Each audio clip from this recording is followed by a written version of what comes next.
Leeds. What is happening? Welcome to Working Hours, an oral history podcast about a place called Leeds, a time called now, and an activity called work. Working Hours wants to record 1,000 learners over the course of this, the most important decade in the history of the human species, and ask them about what they do all day and hear how they feel about it. My name is Simon, and this is all my fault. My mission here is to try to map out what my city, Leeds, a city that has declared a climate emergency, did during humanity's biggest emergency.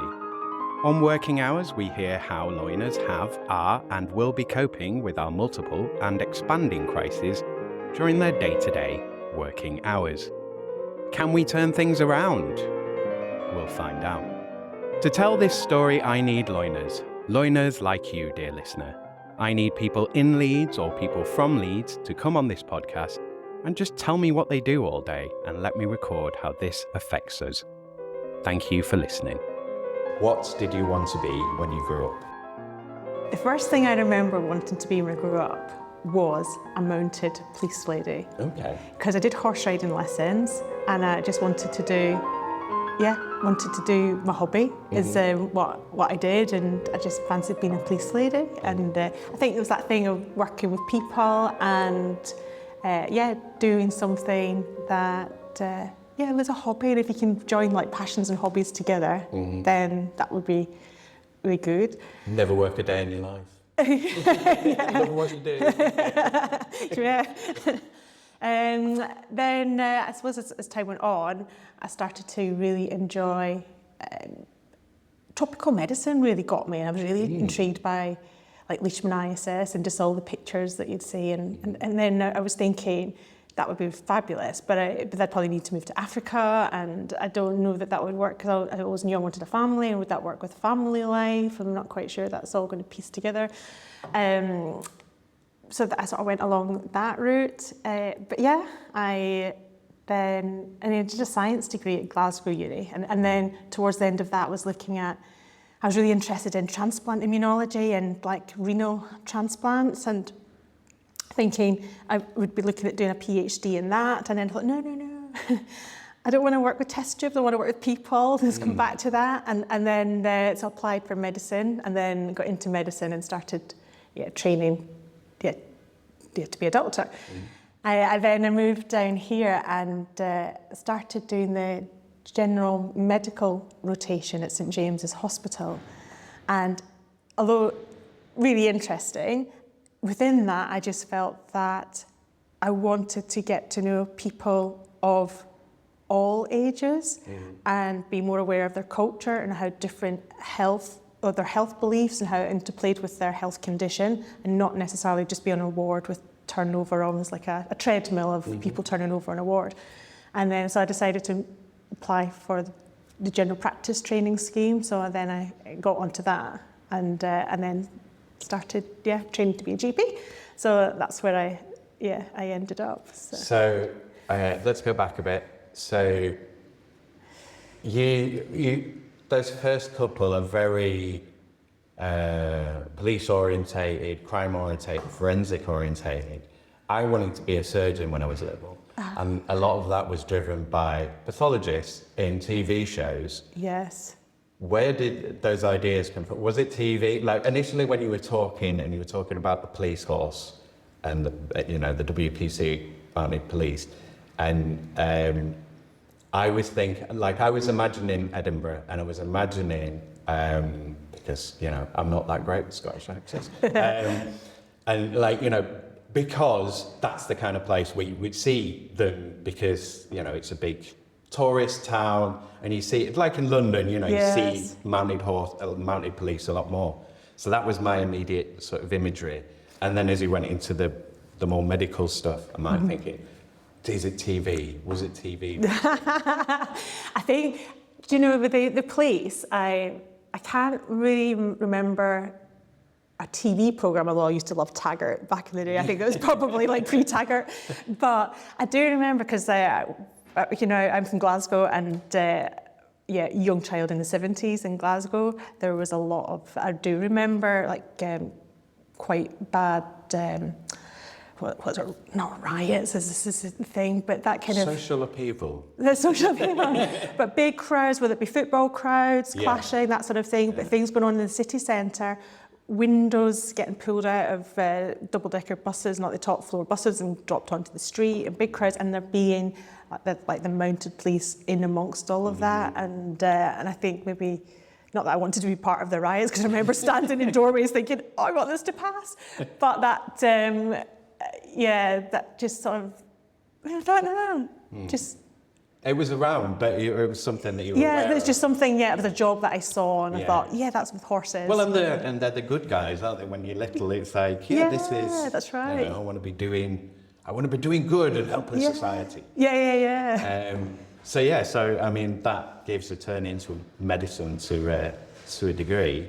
But what do you think sparked your interest in that? Was there a particular sort of, I don't know, I'm thinking of science programs or anything particular, or biology book. That's one. Remember those biology books in the 80s?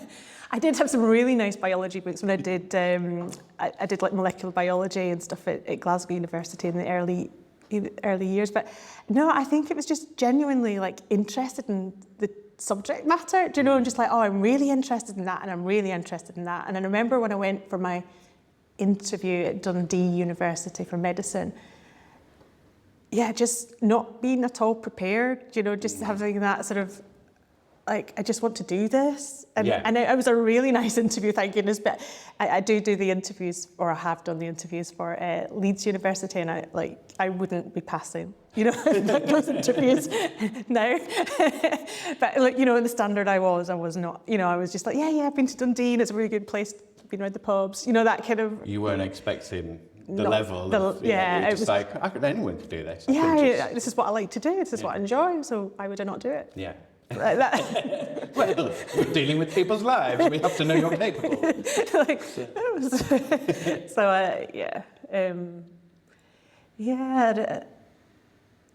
So I think when I was not happy in general medicine, working on the wards, I do remember watching Peak Practice. I think it was called, that sort of GP type thing, and just going thinking, there's a better life for me. This is, I'm not sure how that real that is, but... Well, it's kind of like doing a tour of duty, isn't it? It's like, you have to have a few years in the trenches or on the front lines to understand, and then it's like, I can't do this forever, it'll break me. Particularly when I worked at Glasgow Royal Infirmary, it was like 122 hours a week we used to work, because there's that working hours directive, and but it doesn't apply to junior doctors. I don't know if it does nowadays, but certainly back then there was all this, like the European working directive came in, but it didn't apply to junior doctors. So it was just appalling. It was. And they hadn't been on strike at that point, had they? No. So I just I get there, I've been there, it's just horrendous. You're listening to Series 5, Episode 37, and to my guest, Gillian Rogers.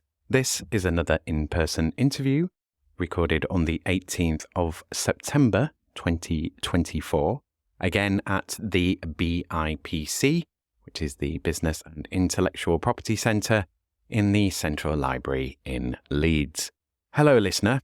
Gillian Rogers is a retired GP and a member of the Royal College of General Practice. She is also the founder and CEO of Autism Arena CIC, a non-profit community interest company set up to help families of autistic children navigate health and social care, education and leisure. Gillian took medical retirement from the NHS after having a stroke 10 years ago. A mum of 3, a carer of autistic and neurodivergent children, she also has an acquired neurodiversity. In lockdown, when homeschooling, Gillian noticed her son was behaving differently and had some learning challenges. On checking the diagnostic criteria for autism, she realised that she needed to refer her son to be assessed. It was through doing that Gillian realised that there was no easy way for non-doctors to access the information required to work out what to do for an autistic child. Rather than every family having to go through a torturous process, she decided there had to be an easier way, and it would be very beneficial to others to share her knowledge, skills, and experience. At the bottom of everything was a child who needed the right support to be able to reach their full potential. Gillian has set up a non-profit community interest company, CIC, to help families be stronger advocates for their children. She is delighted to have been awarded National Lottery community funding towards this work. She created a website, organised online peer support sessions, educational webinars, and attended events in schools to support families. Gillian also provides individual consultations for families, and she says, "I have had lovely feedback where my advice has made a difference to people's lives." Right, let's do this. Episode 148 of Working Hours with Gillian Rogers. So let's jump into what are you doing now? So now I have just set up a non-profit community interest company called Autism Arena, and that's to help families with autistic children navigate health and social care and their education and leisure facilities. Because I've got an autistic child, and I found it when I started to query whether he was autistic, and that happened in lockdown with homeschooling. He had so many learning challenges. I was like, seriously, why has nobody brought this to my attention before?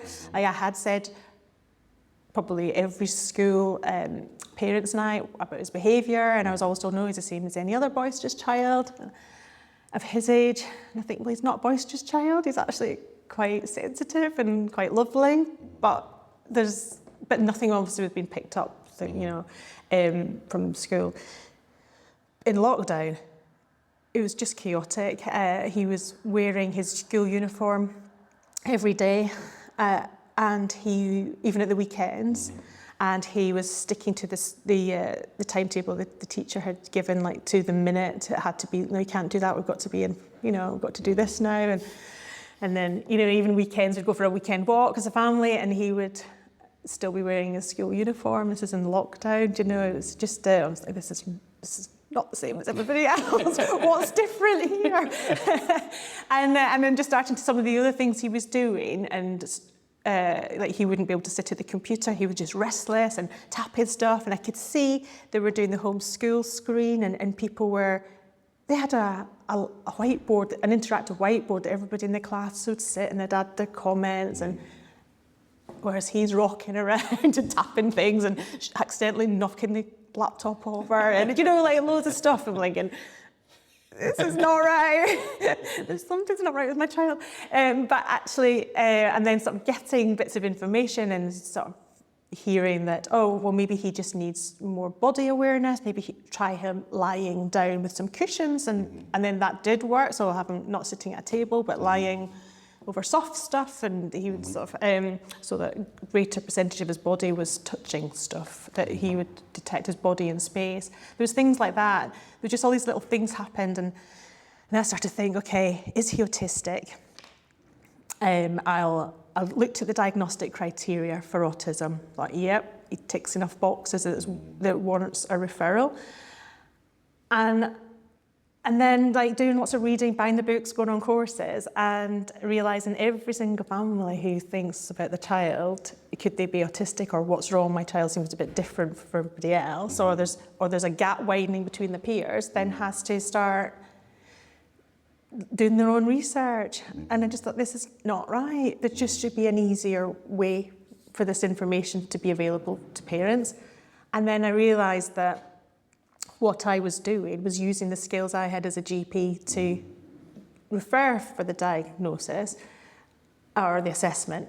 And I had to remember, as a GP, I remember referring in a family for an assessment, and the referral being rejected, and at the time just thinking, how can this family be rejected from being seen, because they clearly need help, and they just didn't have enough evidence to support the referral.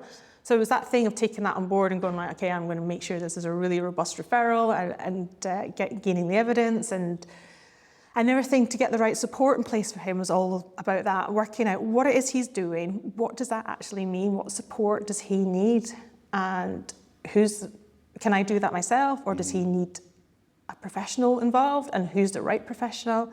So it was all this pathway of stuff that I started to think, actually, yeah, this just needs to be available for families, because at the end of the day, it's about a child.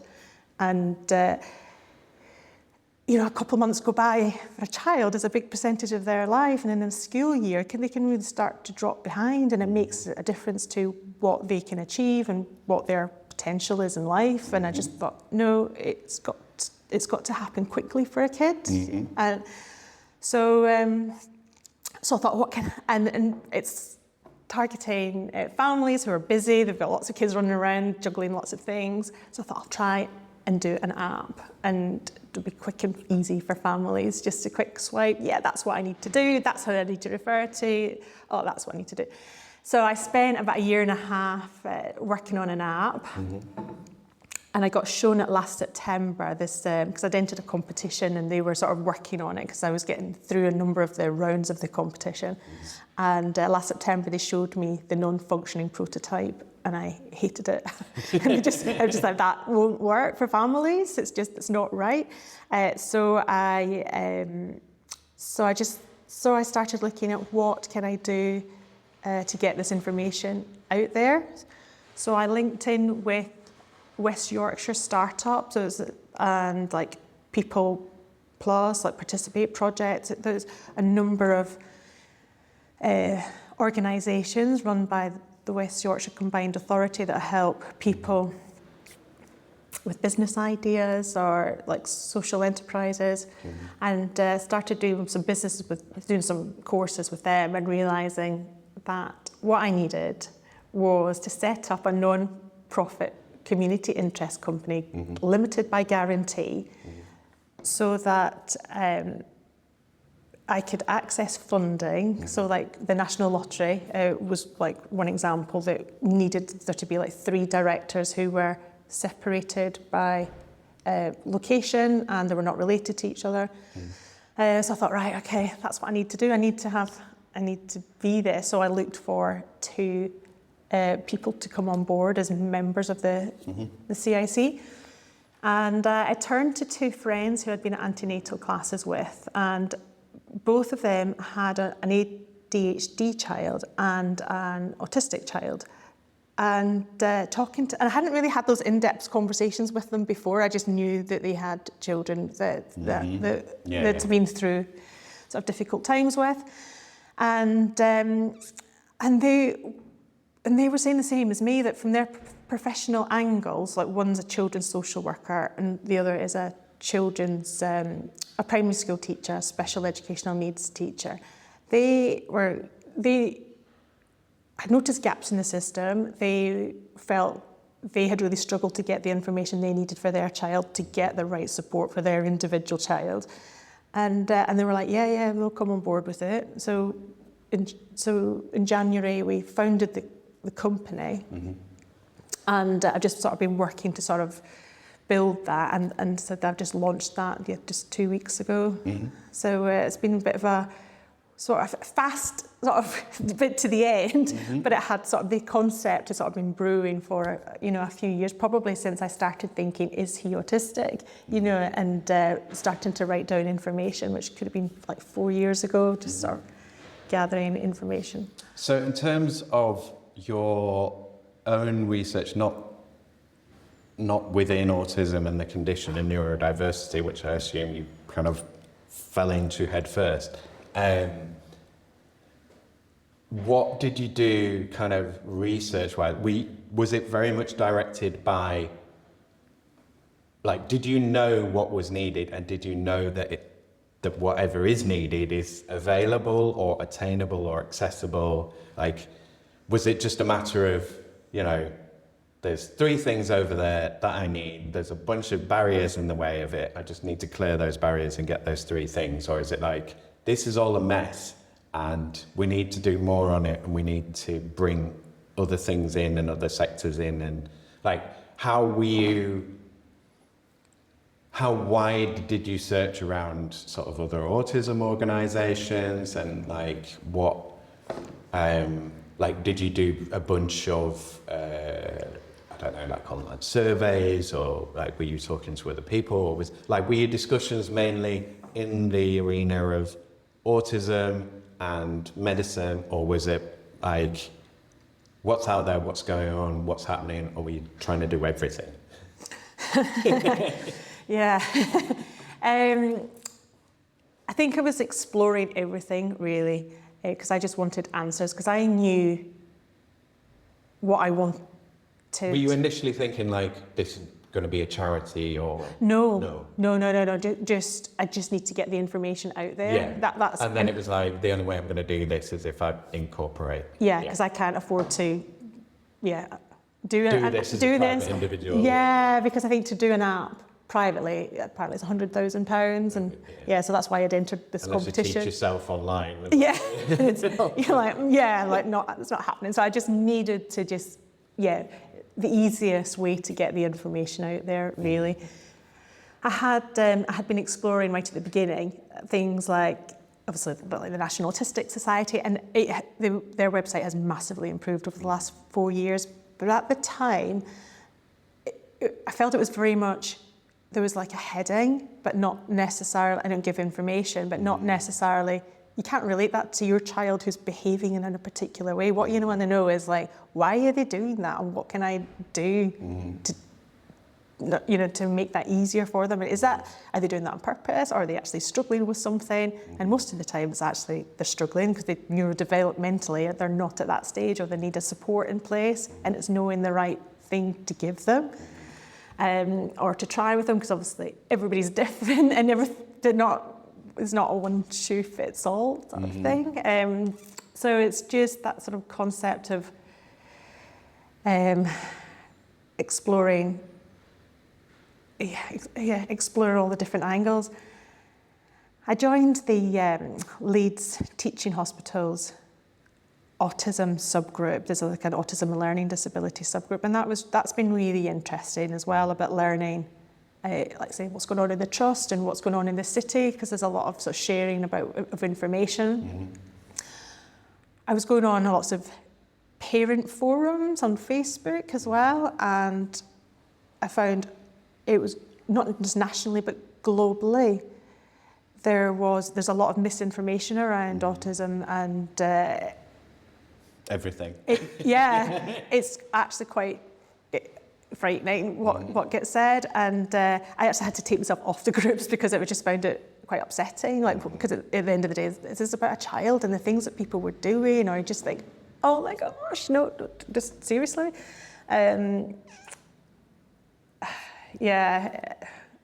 So I just like cast a wide net and just sort of exploring everything. And I feel I'm in a privileged position at the minute because we haven't mentioned it, but I'm not working as a GP now. But because I've come from that background and I do understand the healthcare systems, and I feel very comfortable talking to other healthcare workers.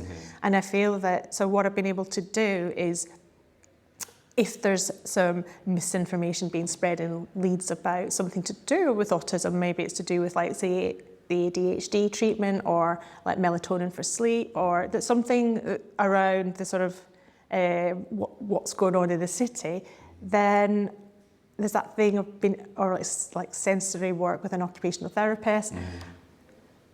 I'll phone them and speak to them and then share that information back with people. So rather than, I kind of feel there's this sort of position where I can be that sort of bridge of information, so that sort of correct the false facts that are floating around, so that people are much better, being better informed and having the correct information. So so just in that sort of position at the minute. So How are you sourcing the info? Like, so in terms of your offer now, what I guess it goes back to what we were talking about talking about before. So what, on a day-to-day basis now, what are you doing? Are you just building contacts, building a knowledge base, and then trying to promote that through social media, I guess? Is that basically what you do? So that's all the stuff I'm doing, and that's not the stuff I enjoy. So I'm not in a pleasurable place at the minute, and doing the accounts and the software, setting up things. What we launched at the end of August for the start of the school year. So this week, our About Autism Arena, the company is going into the newsletters for the head teachers and special educational needs teachers and governors across Leeds this week. So hopefully then, people will start to go, you can come into a school and have a chat with parents, because we've got funding from the National Lottery to help with parents' understanding around autism. Adjustments that can be made, not just in the classroom, but in other environments as well, to help with the information around cost of living, and also to offer peer support for parents and carers. So that sort of as a package from National Lottery. So hopefully it's just sort of trying to access the people, really, to sort of share that. So it's all lottery funded. That's how you're funding it at the moment. Yeah. What are the deliverables that you have to deliver for that? Like, what are the kind of goals for that? Is it to reach so many schools, or do you have to present a bunch of case? Like, what do you have to do for that? So they have been quite open or free about it, that sort of, I have to keep receipts for everything. It's like public money, and if it's not spent correctly, they can ask me for that money back again. I've got a time frame that I had set at the beginning as to achieve the goals, and that I had set so many people that I would aim to target, and deliver that information. I think that's the where I'm at the minute, is actually accessing those people. That's quite difficult to actually engage with the parents and carers. So just people in general. It's impossible. I'm glad you say that, because it's just nobody wants to know, do they? It's just like everyone feels like they're bothered. But at the same time, once you start engaging someone in a conversation, they're like, oh yes. And then they're into it, and they'll say yes to stuff, but then they won't do it because they don't believe that that's what you want to do. So they're like, they didn't mean it. So it's really hard to get anyone to do anything. I'd say I'm not like a marketing and sales person, but I'm realising now that I need marketing and sales skills, and because it's that thing of trying to engage people to sign up to a newsletter, or here's a code to get this webinar for free. Loads of people can like the posts, and you can boost them on Facebook or wherever and like the posts, but it doesn't make them then sign up to the newsletter or to go and get the code, which then gives them a free webinar. Do you know? I think there's just too many steps in that. But then I don't want to do another thing. I've clicked. I've done. I pressed on the screen, and that's enough work for me. So I just, it's. I think it's probably going to come more from face-to-face, sort of dealing with people and just sort of getting, what we can do out there. That sounds a bit like a similar trap that you described at the beginning, where it's like, right, I want to go and help people and do things with people. Oh no, I'm in a bunch of meetings with like corporates and charity people, and just like, I'm doing paperwork, and it's, which I guess is going to be frustrating. Yeah, I want to be doing the stuff. I mean, I'm immediately thinking of, like, with the podcast in mind, so I make a podcast for another group in Leeds called Visible, who are part of Leeds Involving People, and they are a group of CSA survivors who are looking to improve healthcare outcomes, is the term, for people, for survivors and of child sexual abuse. And it's, they're finding lots of things and lots of different connections with stuff, but, lots of meetings with healthcare professionals, and there is interest in doing stuff, but there's no pathway, there's no roadmap, there's no, just getting the systems to admit it's a thing, and then go, okay, well, we have to deal with it. Do we have to deal with it? Why should we have to deal with it? Like all of this kind of stuff. So that kind of people advocating for themselves and trying to improve the system and trying to educate the system. It's like using an AI, isn't it? Like you have to train it, teach it. Like the big monolith of like, this is a thing you need to pay attention to. So that's they're working in that kind of arena. And then the other, like at the extreme other end of this sort of thing is Playful Anywhere, who it's all about play and redesigning spaces with children in mind and families in mind and parents in mind and play in mind, you know, because so much of society is like, you know, get down off that wall and there's big spiky fence there and everything's designed, you know, cars everywhere and no toilets and all of this sort of stuff, which is just stressful. And then if you add in like special educational needs on top of that, neurodiversities and stuff, that's even more stressful. Yeah. One of the other things as well, where you were talking, I know I'm information dumping back on you here, so you'll have to excuse me for that. I'm going to continue doing it. Yeah. Thinking about other people, so I've had conversations with people who are SEND teachers and behaviour people in schools, and the thing of trying to tell an autistic parent that they've got an autistic child when they've never been diagnosed, and they're just like, nah, like, what you want about? That's just normal. It just takes after me, you know. So a big thing with the parents, and then I'm thinking of other autism, like I can't remember the name of the organisation, but there's a big one in the US that is quite well known, but is quite highly criticised by a lot of autistic people apparently. I've not done my own research deeper than that, in terms of you speaking about us, not to us, and it's that nothing about me without me sort of thing. So yeah, I want you to, that's the bit I want you to talk about, like that kind of arena of that interaction between parents and neurodiversities, and like, how do you, I suppose, how are we separating out, or do you know how to separate out, or can it be separated of any kind of hereditariness within something like autism? Like, is there as far as we know, or as far as you know, is there a genetic element kind of thing? Like, I also don't want to put you in a position where you're speaking about things where people are going to be like, no, you're wrong. But then we also want discussion, don't we? So, yeah, I want you to talk about that kind of area, but yeah, I don't want you to get into anything that's too difficult. So we'll think of a way out if we need to get out of it. Okay. Yeah.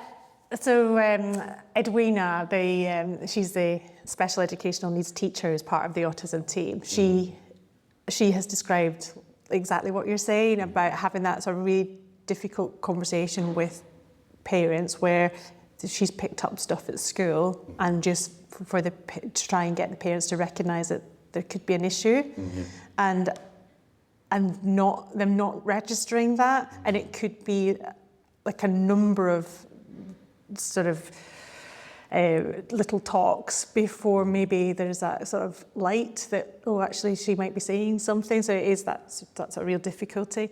There is that link where if there's a neurodiverse child, that there's more likely that a parent or a relative is neurodiverse themselves. Currently, because there's loads of research on this going on at the minute, and there's like literally hundreds of genes that are just being flagged as potentially this, potentially that, and whether it's environment plus genetics, who knows? So I don't know that, but there's just that sort of link that there's just some sort of hereditary element that seems to be. There seems to be a big fight as well over whether people, like, there seems to be a camp of like, we cannot admit there's any kind of genetic link or whatever because it's too eugenicsy, and then the other side of like, well, there could be, you know, it could be within a gene expression that is activated when the environmental circumstances are right for it to be activated, kind of thing.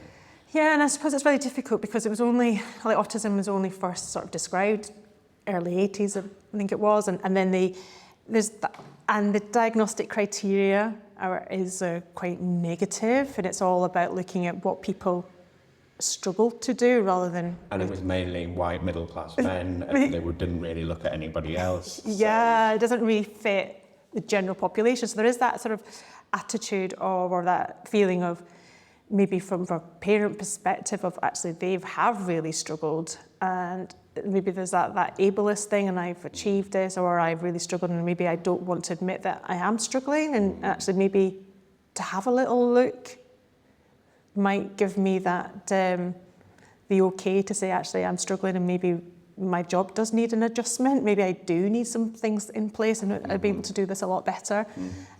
So yeah, there is that element of, yeah, where's it coming from? There's always that, everybody's got an agenda, haven't they? Well, there's the fight of the label as well, isn't there? Because there's kind of like, there's a camp that's going, no, we need to diagnose people, we need to give them the diagnosis so that they can get the help that they need, is the line that they always say.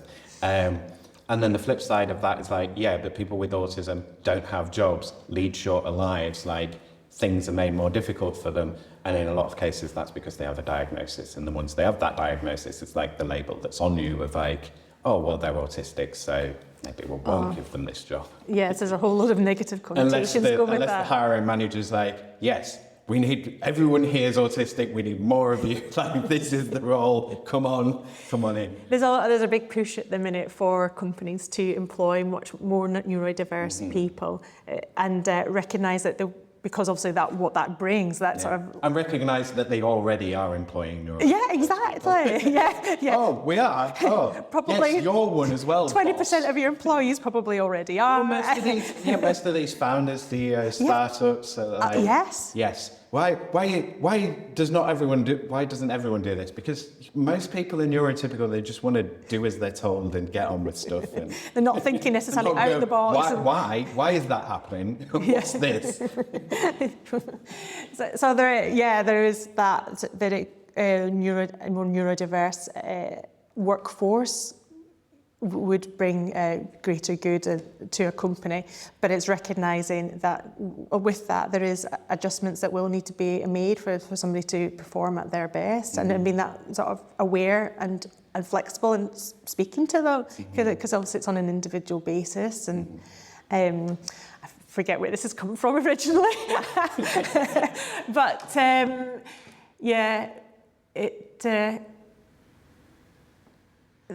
is a whole thing about people talking about labels, or they don't want to label the child, and I do think that's always from a negative perspective, and it's not about actually why are you not if you think your child has got a difficulty or something, but you're choosing not to label them, why not actually let your child know that you think they might have a different way of thinking, and let them embrace that, and let them look for ways to support themselves and teach them how to support themselves so that they are much more independent and able when they're adults.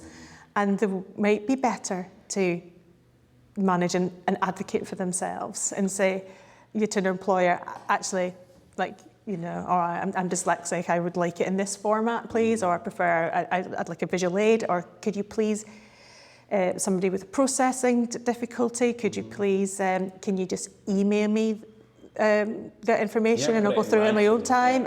Just for somebody, not even necessarily to share that openly what a diagnosis is, but to be self-aware that they can knock down those hurdles that are in the way. And it's that kind of ableist attitude as well of sort of almost like that stronger person, like, yes, we don't have something. But everybody's got something. Absolutely, everybody's got something. We'll get into it, but like with COVID, this whole sort of thing, and the last Naomi Klein book was really interesting if you've read that, and she's talking about Like, so there's a link between, you know, your sort of American snake oil salesman and the way that the health service developed in the US, and like the monetary incentive and so on. And then the gym membership thing, and this whole sort of like strong man, I never get ill, like I'm impervious, like, and, you know, denying the reality of aging and suffering and dying.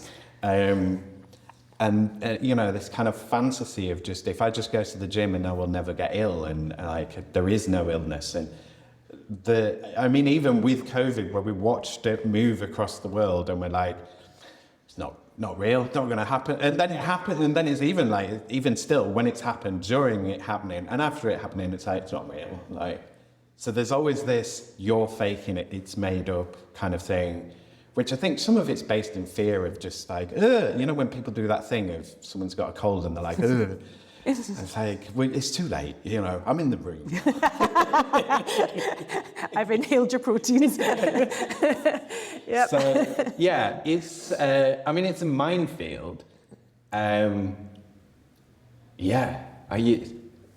It's a big thing to take on, and it's a really hard thing to kind of structure your approach to, and especially when you know the system's kind of guided you away from people. Is there a way? I'm thinking, well, whether you want to do this, but I'm thinking, do you get people back into that process? Are you getting to speak to and help individuals, or is the focus more on larger operational change, helping more people? Okay. No, I want to do individual consultations. We've got that as a private service on that's on our website. So we can do one-to-one with people, and I want to do work with businesses as well to help them recruit, that pre-recruitment process, or understanding the adjustments, or what training they need in their environment to better enable a more neurodiverse or diverse workforce.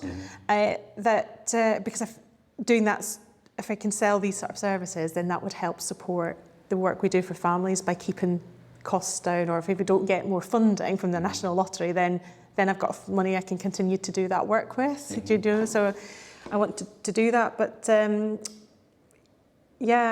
I think it's about identity. I think it's people understanding who they are and that they're not broken and there's nothing wrong with them. Mm-hmm. It's just the environment is wrong. It's just we're in the wrong place. Mm-hmm. You know, maybe they were, if you think back to cavemen, like they would probably be the survivors because they would be the ones that are maybe out hunting by themselves, or just, you know, repeatedly doing the same thing, and it's successful every time. There is that thing, that it's survival of the fittest, and there's a reason why. Such a large percentage of the population is neurodiverse. Mm-hmm. Well, that helping to think differently causes evolution. Mm-hmm. We think of all the autistic or neurodivergent people who are, you know, big celebrities or big CEOs. You know, and it's and loads of them don't know, and it's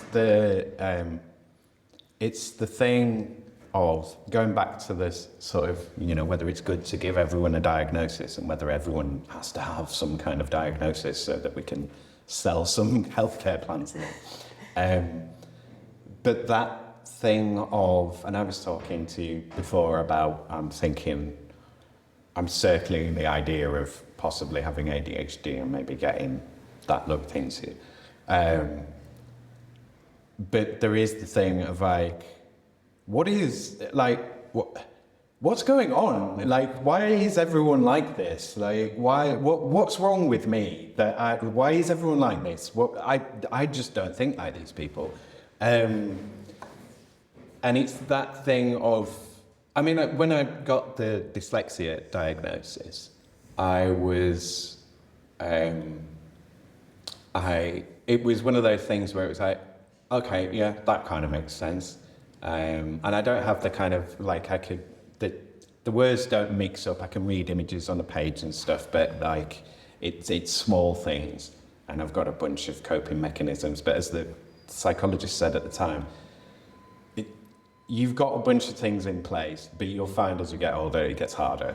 Like, for various things, and he was right about that. Where am I going with this? I've lost my point again. What was I talking about initially? Oh man.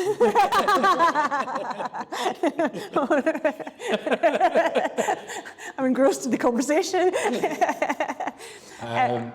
Oh yeah, having the diagnosis. So the label, it was like, yeah, that kind of makes sense to me. And then there was the sort of thing, because he said, you know, do you have problems with lateness and dates and things like that? And I was like, yeah. But I didn't want that label. And so, you know, when they ask on forms, are you disabled or not? I vary on that. Sometimes I will. And I know that, like, on some of the forms, you know, if you tick disabled, you kind of guaranteed an interview. Depending on the process, that may have changed in a lot of places now. But there is that, do I use the label as and when? Do I need it all the time? And is it something, like, is there a danger of me becoming reliant on that and giving up on stuff and, you know, just copping out? Do you know what I mean? If, like, I have this now, so, you know, oh, I can't do that because of my whatever, or I'm not going to do this, or I can't be dealing with any of that now because of this. It's like, well, you dealt with it before. Do you know what I mean by that? Yeah, but I think that's a negative way of looking at it. I think because I've got the same issue with that, because I've got an acquired neurodiversity because I had a stroke. So I had, so I knew what it's like to have the two different brains. So I had the brain before that worked very neurotypically, and now it's not at all. And I have I have a very similar experiences to what my son has because of the way my brain works now. It's just obviously where I've had the stroke. So I like, are you disabled? Yes, because I might need assistance with, understanding a question, processing it, articulating an answer, remembering, multitasking. There might be different things involved whereby actually to get the information said in advance would be quite helpful, so I can process it in advance, or you know, pictures are really helpful for me now. Or do you know, if somebody's, you know, to meet you here today, that obviously I know where this is, but you know, I'm meeting somebody later on this afternoon, but they sent me a picture of I didn't ask for that picture to be sent, they just sent it automatically. But I just thought things like that are really helpful. So actually, if you just say up front, and I've had, do you know, if you look at emails now, you know, the people sign off their emails. A few times I've seen really lovely ones that will say, I am dyslexic, and there might be some spelling errors within this, or there might be you know, some organisational issue that's not quite right, or how it's phrased. But I've read a couple that I've just gone, that is so well worded, and it's just for you to go. So if you did see something, you're not going to, oh, for goodness sake, you go, right, okay, I'll let them know. Yeah. Because they're asking to be told. And you also get that, I mean, most people, you know, emails are a pain, aren't they? They don't read them, and it takes ages to get responses, and you don't know what's going on, and you probably should have just used the phone. True. But then there's no audit trail. With email. Yes, so with the sign-off, I think it's really good, and it gives you, I mean, it's managing expectations, isn't it? It's that sort of, oh, sorry I haven't replied, you know, like everybody else, but I have a reason. I may have forgotten and done something else. But there should always be strategies in place, isn't it? It's that thing of allowing you to recognise, I do need a strategy in place for that, rather than just it being consistently not achieving and underperforming.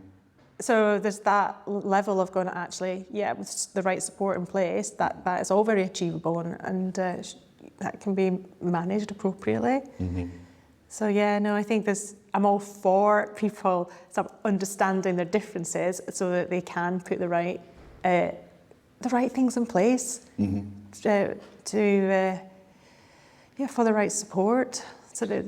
So the way I'm understanding it now, then, is there's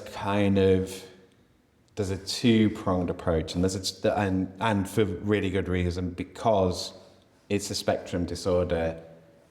everyone's going to present differently and everyone's going to require different things at different times and in different ways. So you have to have kind of a bespoke offer to a degree. And you also need that kind of campaigning awareness kind of policy side too. Is that fair? I'll correct you on one thing. It's not a disorder. Yeah. It's a condition. Yeah.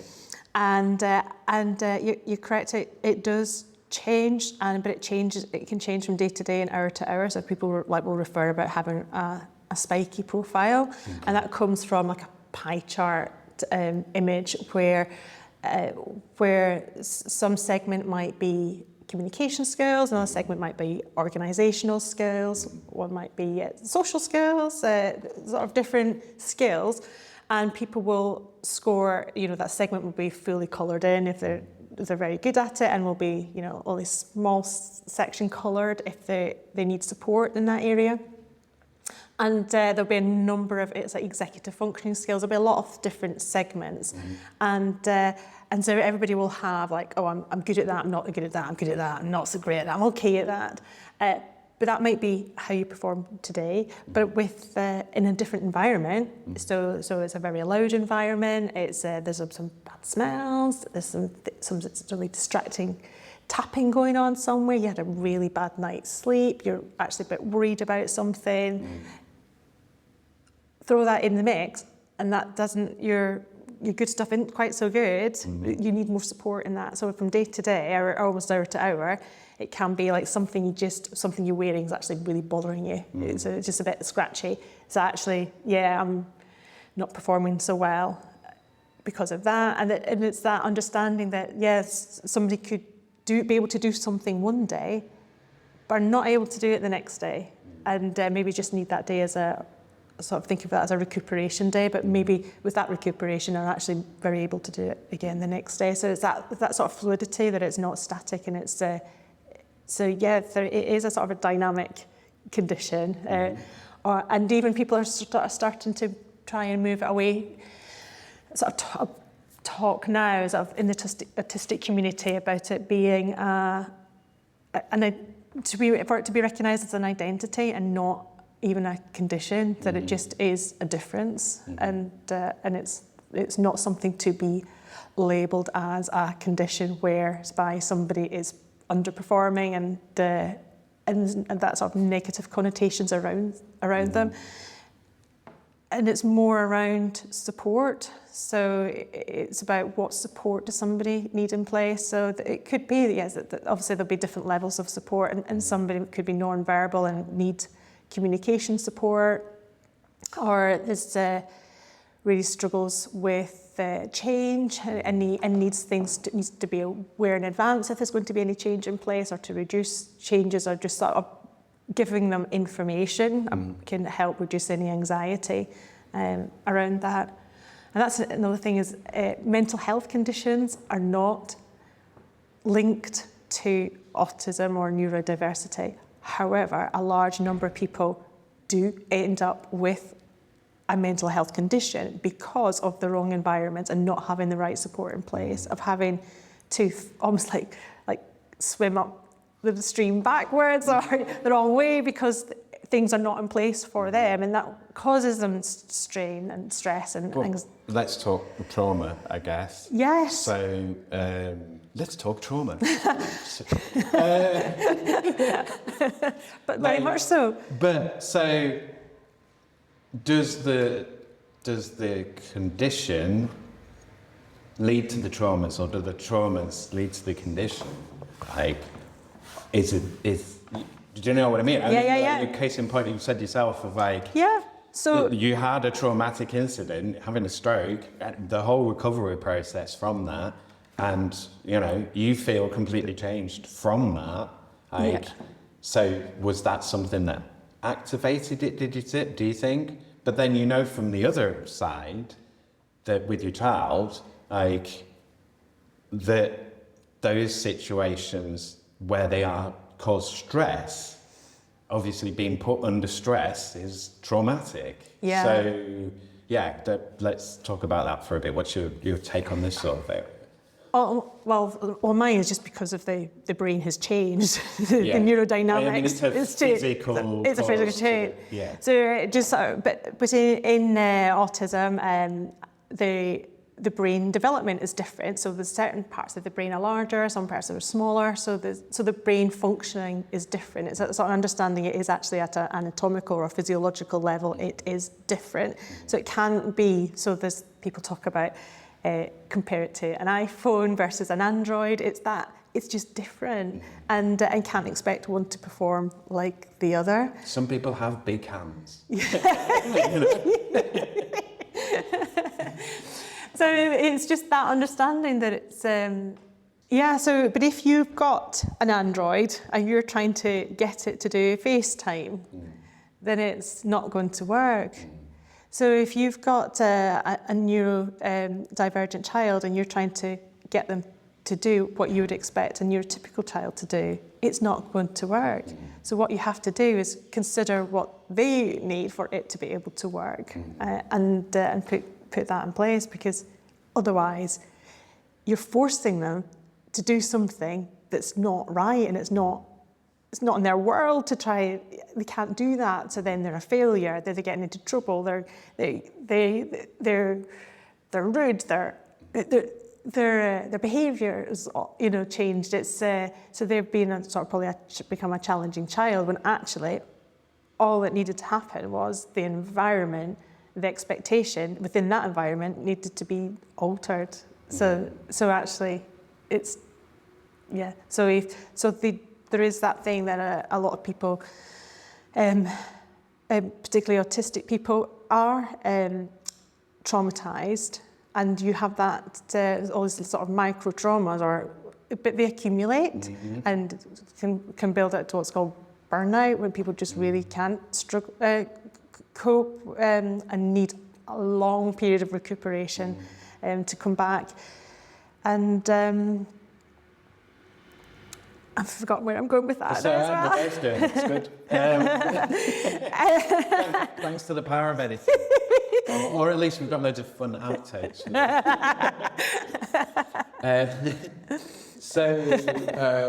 I'm going to spend a little bit longer on this before I jump into questions, and I think other things will come out in the questions. We've already covered a lot of ground here. Let's jump into the rest of the questions. So we've kind of done. We've done a bit of how. Well, we've done how you got into it and what you're doing. So let's go back to COVID. So the business is only kind of a year old. So were you still working in medicine when we went into lockdown? No. Were you in recovery? Yeah. So I had the stroke 10 years ago, and so it was all part of that rehabilitation, really. So where were you in that process when we went into lockdown, and how on earth was that, how were you understanding that experience at the time? Were you fully aware of everything that was going on? My grandma had both my grandmas had strokes, but my maternal one had a severe stroke, and she lived with us, and she didn't recover fully, but yeah, she was fully cognizant and stuff. She wasn't and she could speak. She got speech back, and she had some mobility, but she didn't get sort of full use of the other side back. So what was that? How was that experience? Were you kept from it mostly, or was it really terrifying, or what? How was that? I think sort of in it. It's that isolation was really difficult, I think, because my husband works in the NHS and was away for long hours, and so just being at home with the kids myself, being a person who's unable now to multitask and manage it particularly well, now has the kids and the behaviour of a child that's causing concern, and just trying to work through that.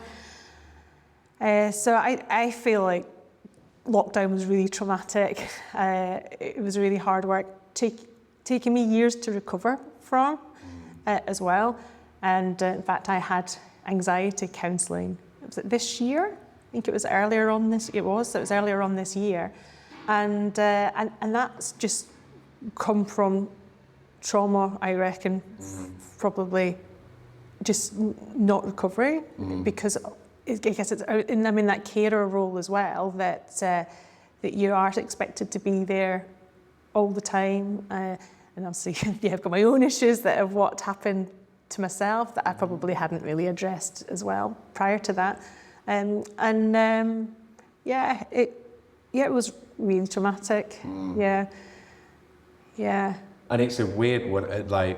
This is a weird area to follow. Like, there was a point in time where I was debating dropping the question because it was how we dealt with it was really weird. Obviously, it was odd being in it and then coming out of it and that whole process. But then the whole just completely memory holding the whole thing of like, yeah, that didn't happen. We're not going to talk about that. And sort of, hang on. And, and the whole fact that not everyone came out of lockdown and there's all these other things and we've just gone, that didn't happen. Do you know what I mean? Like it's like we blanked it, isn't it? It was just so traumatic, we just blanked it. We lost thousands and thousands of people. You're like 250,000 people. And there's no, if we'd had a war, there'd be a monument. Do you know what I mean? Yes. And I've said this on the podcast before. I think everyone that went into lockdown should get a medal. Like, why not? How much would it cost to give everyone a medal? Yeah. Have something. You survived this. Like, we did what we could. It's like, it was awful. And just a bit of recognition. Actually, that's a really lovely idea. Yeah. A really lovely idea. And to the kids, to the impact on their schooling. And because the schools are now still seeing it. Yeah. The impact, and this year I think it just went back to the first proper GCSEs, I think was this year.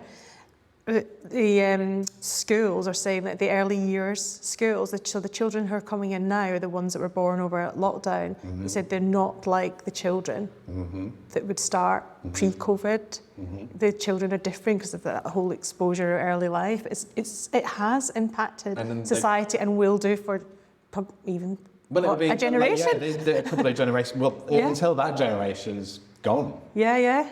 So, Yeah, it's been bigger than we appreciated. It'll be one of those things, I might have mentioned this on the podcast, but I watched this thing last year or the year. It's one of those things that I shouldn't get wrong. I think it was last year, but it was 75 years of the partition of India. And it was like a little film around that. And there was a Q&A afterwards. And they were like, this is still within living memory. Like, people lived through this and nobody's talked about it because it was so horrific. And things that were going on and things that people see and experienced and stuff. And it was just like, we can't talk about it. It's like a war or something. It's like, we can't talk about it and we can't unpack it. We just have to sit with it, kind of thing. And that's supposedly different. Yet, we've just talked about what we've just talked about in that, we're all like much better than that now. But like you say, we don't talk about lockdown anymore. We don't do it. We don't want to talk. But I think it is like a war, like you say, because I know my dad will talk about every experience that in particular. The generation, so that their parents who were in the war wouldn't talk about the war. What happened there stays there. Yeah. It's just too much to go there and just move forward. Yeah. And it feels weird to think about lockdown in those kind of terms when you were sat in your house watching telly. But you're not just sat in your house watching telly. You're watching big red maps of the world and you're watching empty streets and you're watching, it was weird and dystopian. And again, I've told this story before. I just remember taking someone to the supermarket and I was sat waiting in the car and just the queue of people in mass and the people coming out in mass, and it was a really grey, crappy sort of winter day, and I was like, this is dystopian as hell. This is It's it's a weird one. Anyway, I've kept talking about because it's going to define the decade, even if we don't recognise that it does. And it's one of those things. Again, where do you get to talk about that? Yeah. That experience? Not really any spaces to do it, which again, like climate change, which is why I have that question later on. So the other bit of it that I normally ask is, has that changed your work permanently? Like, obviously for you, it has. It's created something, yeah. So, not a monster. So, yeah, I mean, talk us through a bit of that experience. Like, I have you, I mean, I suppose to a degree you could say, are you still in recovery? Has it all been recovery up to this point? Has it all been getting up to this point and this is like, now I'm well enough now to be in charge and to do something and to take control? Is that the journey? Oh, you mean from my stroke? From your stroke, from your recovery through lockdown into starting Autism Arena? Or, I'm probably oversimplifying that. Yeah. So no, I think doing the counselling really helped me this year, and I'm so glad I had that opportunity. It went on for 16 weeks, which is quite a long time. Normally it's like 6 weeks that you get, but there's this new women's counselling that's opened in Leeds, and I got referred to that, and it's 16 weeks. It's fabulous. And because I think she said to me after about 6 weeks, I was only starting to open up, and like, so if I had done a standard counselling stuff, I wouldn't even have gone there with all the stuff. So yeah, it probably we just bury stuff that it's painful, that we don't want to talk about. It just patch over it and then carry on. And then it just goes away, doesn't it? It doesn't turn into a chronic condition, manifesting, like slowly rotting away. And so it just goes away, it's gone. It's yeah, nobody knows about it, it's there. So I had that fantastic opportunity to have done that, and that's been massively helpful for me. And then just little things like I went to the Autism show in June at Manchester, and it was the most uplifting and positive environment experience. So it was all the keynote speakers. It was 2 days of conferences, like workshops and bits and pieces, and in the lecture halls and things, and as well, and just that sort of not like I was going to say camaraderie, but it's not. It's that thing of understanding that everybody understood, and it was wonderful to be in a lecture where people go like, would explain what their difficulty was and go like, so I've been at Chelsea Flower Show all week, so I'm not going to take any questions, but if you want a question, do email me. Yeah.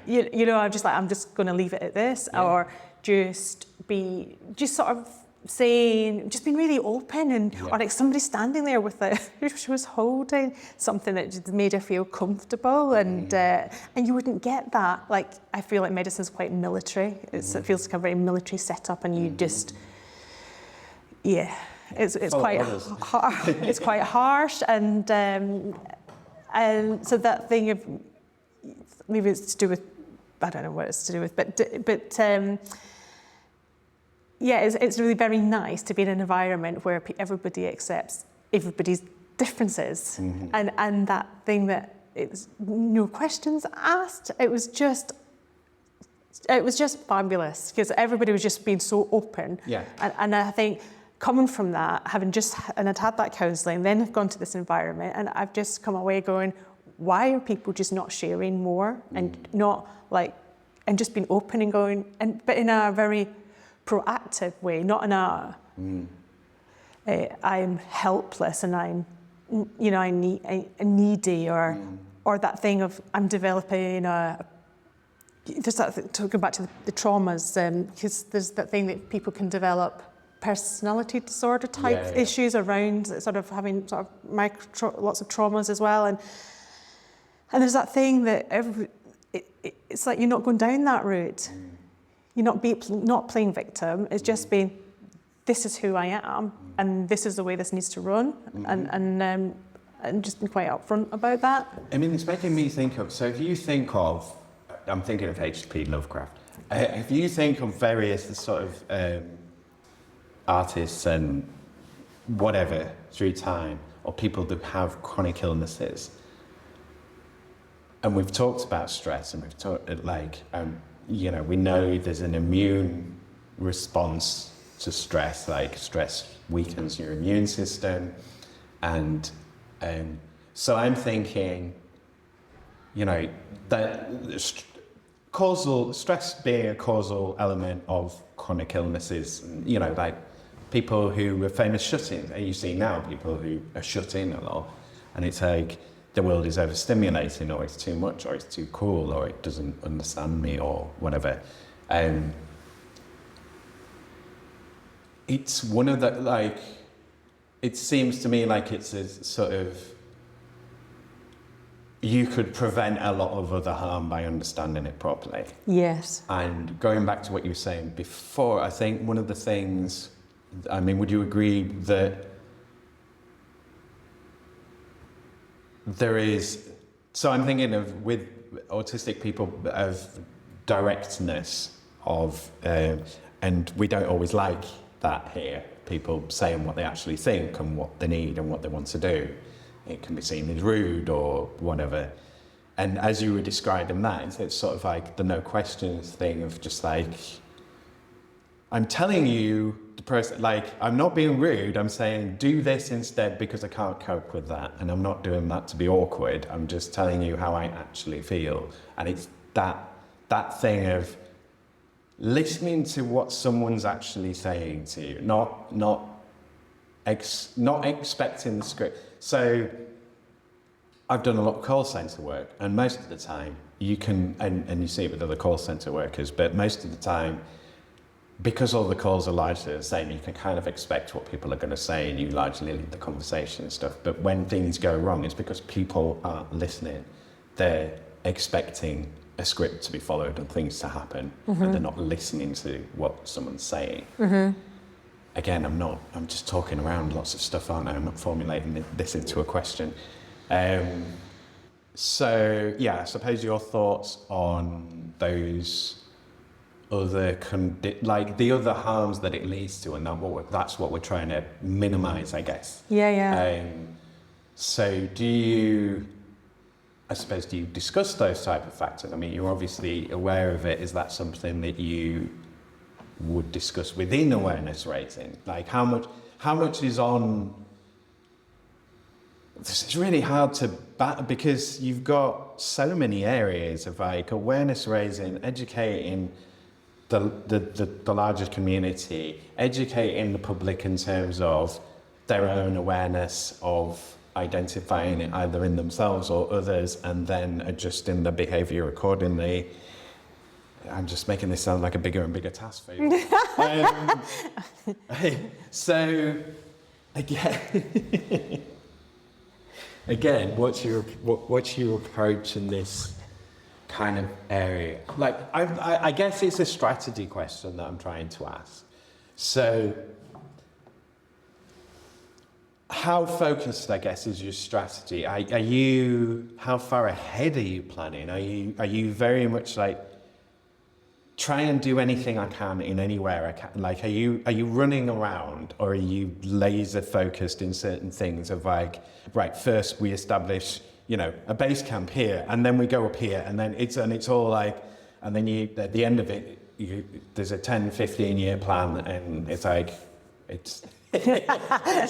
Oh, I'm not a big planner, unless it's a holiday. Yeah, at the minute, it's just a bit mad trying to do everything. Because there's only me, really, is doing the day-to-day stuff, and it's just, so there is a bit of a reality of what I can do and what I do need to do. I actually need to do a lot of it. Strategies and things. I'm working with the business coach actually at She Can Shine at up in Hare Hills, and I'm working there, just trying to sort of work how I am going to run it as a business without being overwhelmed and stuff going forward. And I'm working with an occupational therapist as well. That's still part of the stroke stuff because of helping me, avoid overwhelm and helping me with my strategies to be able to do this. But yeah, I do want to be not the person doing all the sort of the back office stuff. I want to be the person who's the creative, doing the writing, being involved in research, and that's why I've called it Arena, because I thought Arena is like a space, and within that I can have lots of different things in it, so that I can not get bored. So I could have I'll do parent stuff, I can do like business stuff, I can do research, I can do there's be lots of different things that I can do within that, and that would keep me interested in it as well, because I think that's part of what I really enjoyed about being a GP. wasn't just being like all the family stuff, it was the fact that there was never 2 days alike, and it was just that, just always something different would be coming in, or a different angle, because it's always about the person. So it's not about what the condition is, it's about how it impacts a person and what's right for them. So it's that. So I do feel there's that, although I've left general practice, there's certainly the stuff that I enjoyed about that is involved in this, or some of the skills I've not lost I can use with this. Yeah. But certainly there's skills that I have lost, and and it's just about working to have my own strategies in place, but it's not anywhere near perfect. I forgot to show up to a Teams meeting yesterday, which I had arranged because it was in a different diary. It wasn't in, and I didn't have that section of the computer open, so it didn't flag up. So now I'm like, okay, I need to open up all the sections, and then I'll get my reminder will flag up. So it's learning as well. So are you inappropriate expression, wrong expression, a one-man band? Not 100%, no, because I mean, you've got your other I've got the other directors and certainly Nikki, the social worker, works as a social worker 3 days a week, and 2 days she's got a child that's not educated in school, so she's very much involved with her child's home education at the minute, but that's looking to change. So although she has written on policies, and the two of them have been going on courses and taking notes from courses to create content, and I can go to them for advice about specific areas of what's in their realm. There's that, but a lot of the back shop stuff's running with me, and I could do with that not existing. Well, I'm thinking, did you, when you put in your lottery bid, your application for funding, did you consider having an employee and sort of having someone to help, having a support person, having a secretary or something there who could help and manage? And yeah, I haven't specifically put that in, but I went back to check my wording of the application, and my wording is fortunately kind of loose around that area. So I think that would be acceptable, because it's all part of the development of creating this for helping families understand, if you see what I mean. So that sort of, but going forward, I think I very much do need to be putting in to grant applications about the amount that's going on. I think you need more people. I know. I think it's too much for you on your own. Yeah, I'm glad you say that, because I do feel like... Because because it's so wide. Yeah. And I guess with the business coaching, that's all about, okay, focus onto where you can be most effective, and also get paid. Yeah. Where can I be most effective? Where do I give the most benefit? Where am I providing what's not there in the ecosystem? Or am I building the ecosystem? Am I, aggregating the information and building those connections? And do you know what I mean? What is? Yeah. And I guess that's going to come with time. The other thing as well, because I'm thinking about, so example of another Leeds business, and we're going back to the Leeds business podcast again, but I know the Biscuitery in Leeds is a biscuit company, and they hire mostly single mums, or so, and they work around that so that it's flexible, so that they've got the staff and they're giving a section, an underemployed section of the workforce, a decent job with flexibility that fits the life sort of thing. I'm thinking if I were you, I would be going down, well, I employ a bunch of autistic people to be involved in this, and can that be part of the work, and can I develop that? And I have to mention Thrive Law as well, who's a recent episode. Have you come across Jodie Hill from Thrive Law? No. Leeds-based law firm who specialise in neurodiversity and well-being and so on. And they are working with global clients on training. So they've got kind of two sides. There's the side of like the employee having what they need in place at a workforce and so on, but also protecting the companies from possible, from mistreatment, because they're not aware of it and they're not aware of the liabilities and the risks and so on that they could be exposed to. She's very much on a mission of neurodiversity and wellness, and from a law approach, and it's a really good, like, nicely defined pitch sort of thing. So it's that kind of, you're building in a growth area, but then you also, I'm throwing loads of stuff at you again, sorry, but you've got my mind spinning. There's so many ways that you can go, and it's a big growth area in terms of well-being and awareness raising and so on. How are you staying focused? How are you keeping it grounded, and how do you interrogate your own effectiveness? Because obviously there's the deliverables for what you've got to do for the money, but there's also what you started out wanting to do. And I know there's that thing, anyone that's done their own thing, it's like, here's what I want to do, here's what I'm doing. Are these connected in any way? Are you... Okay, so let me rephrase that, because I feel like I'm kind of putting a lot on you in terms of, what are you doing? So are you feeling effective, and are you feeling that the direction of travel is right, or are you very much letting the process guide you and kind of going with it? Like, explain it in any way that you feel, but like, how do you feel about the process, and is it going the way that you wanted it to go, or is it going all over the place and you've learned and you need to take things in a different direction? When we had the launch, I had invited people to come to it, and when I had the room there filled, there must have been about 30 people in the room.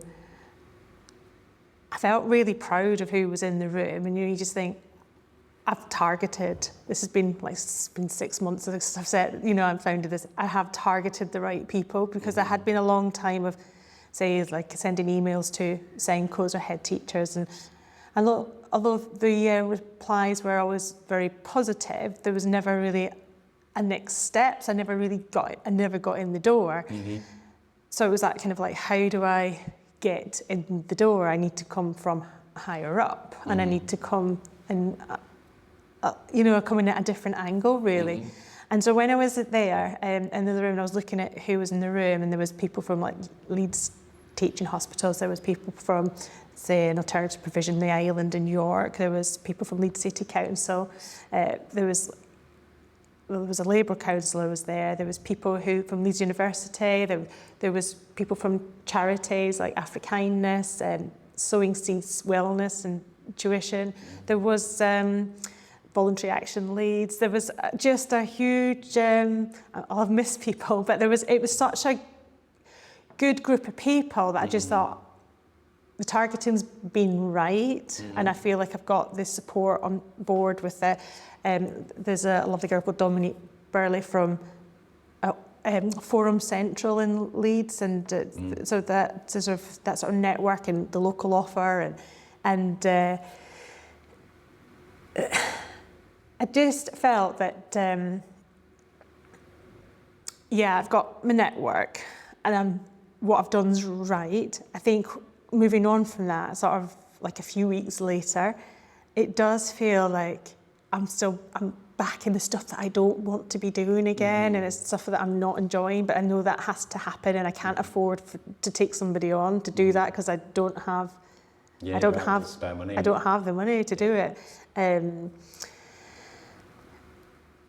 What I need to do, and it's doing a lot of networking and going on lots of courses that I'm doing, and I think I'm really conscious that I want to keep that network of the people who were there at the launch, and those type of people. That needs to be a warm relationship, and I can't let that go cold doing the stuff, all that back shop stuff. Yeah. Do you know that's all a really important part of raising our awareness and accessing the parents and carers so that we can do what we're set out to do, because without them, there is no point really. We need to be accessing them. So I do feel there's a lot of trying not to be overwhelmed by it all, and stay focused so that we can access who we're out to help. I mean, you're a CIC.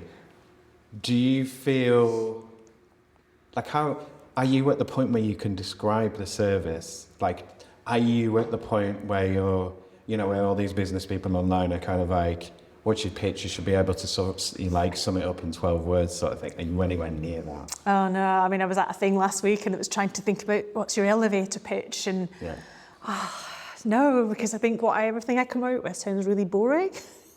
It doesn't have to be exciting though. It just has to make sense. It just has to be a solution that makes sense. If I just say I'm the one-stop shop, the one-stop shop for parents for autism, I don't know what it is, just to try and help. I can't think of I was never good at English anyway, but certainly, with my skills now, I certainly don't really have that ability to flex my mind away, to be, to create. Do the word plays. And I feel like I need somebody to do that for me.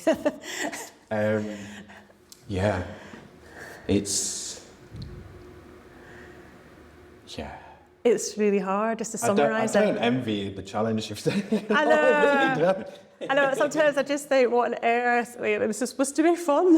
I'm doing this because I wanted to do it and enjoy it. And I think the thing is, as you've been talking, I mean, that conference, I think that's the big, that experience, that seems like it's, I mean, obviously, but I'm only talking about what we've talked about, so, my knowledge is very limited.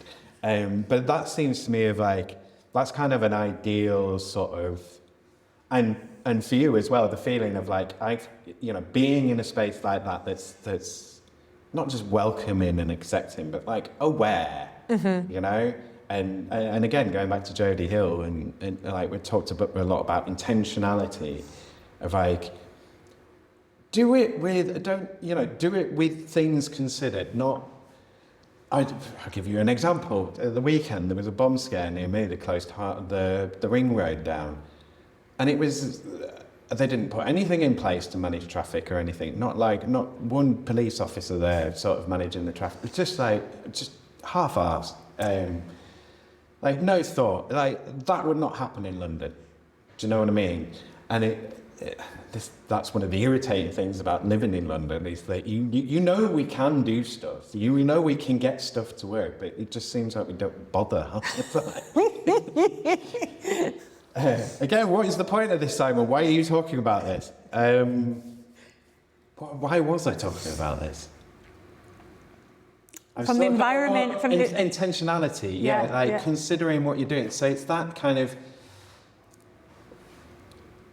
It's like a risk assessment kind of thing to a degree. It's kind of like a toolkit of, have you got this in place? Have you got this in place? Have you done this?